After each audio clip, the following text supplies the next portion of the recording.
Today, we're diving deep into something called the Tantra Code. We're going to explore how to take what we all think of as sexual energy and transform it into raw, usable life power. The same energy that creates life can transform yours. Now, that's not just a nice sounding quote. It's actually the core principle we're about to unpack. So let me ask you this. What if that very force you've been wasting or suppressing, maybe even feeling a little guilty about, is actually your greatest untapped power? And yeah, this isn't that kind of talk. Or maybe it is, but a whole lot deeper, smarter, and way more useful. Let's be real for a second. Nobody ever really teaches us what to do with this fundamental energy, right? So almost all of us get caught between two very flawed extremes. So you've got these two paths that most people fall into. On one side, you've got overindulgence, the endless scrolling, the fantasizing, basically just draining our batteries for a cheap hit. And on the other side, suppression. We wrap this energy in guilt, in shame, in fear. But here's the kicker. Both of these flawed paths lead to the exact same place, a profound feeling of being stuck. And that stuck feeling, it shows up in some very real, very frustrating ways.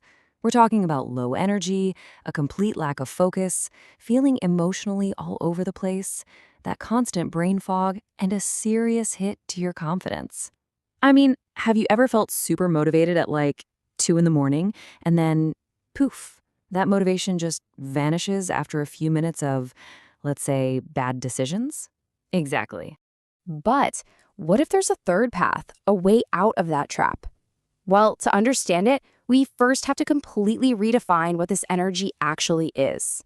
You see, ancient Tantra didn't look at sexual energy as just being about sex.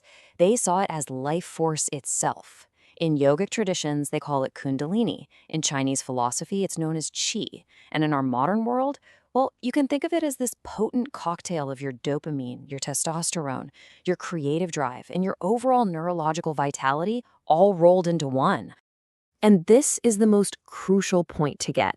This energy, it doesn't just want simple pleasure. It's not just seeking a release.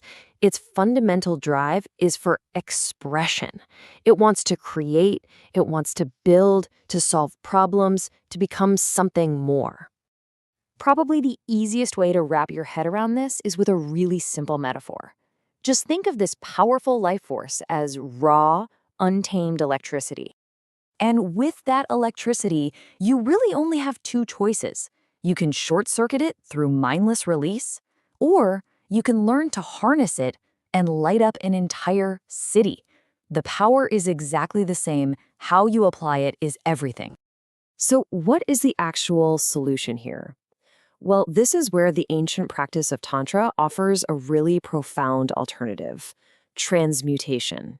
This is not about indulgence. And it is absolutely not about suppression. It is all about a total transformation of that raw energy.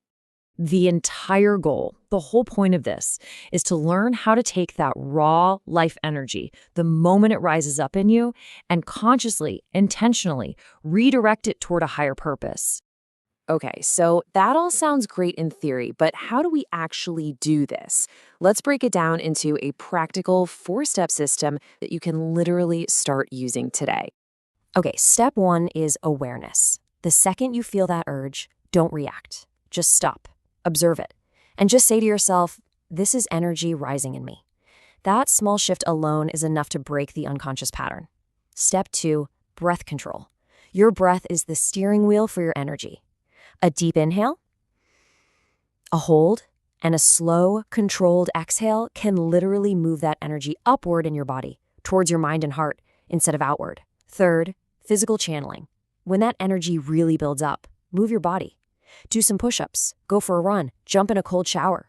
You're not trying to escape the energy, you're rechanneling it into physical vitality. And finally, number 4, creative purpose. This is the secret sauce. You have to give the energy somewhere to go. Fuel your work, your art, your biggest goals with this potent force. And I'm not talking about abstract ideas here.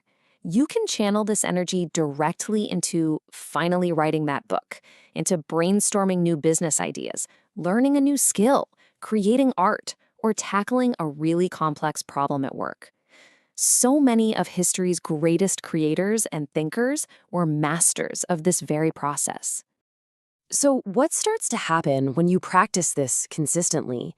You begin this fundamental shift away from simply chasing pleasure and toward embodying genuine personal power.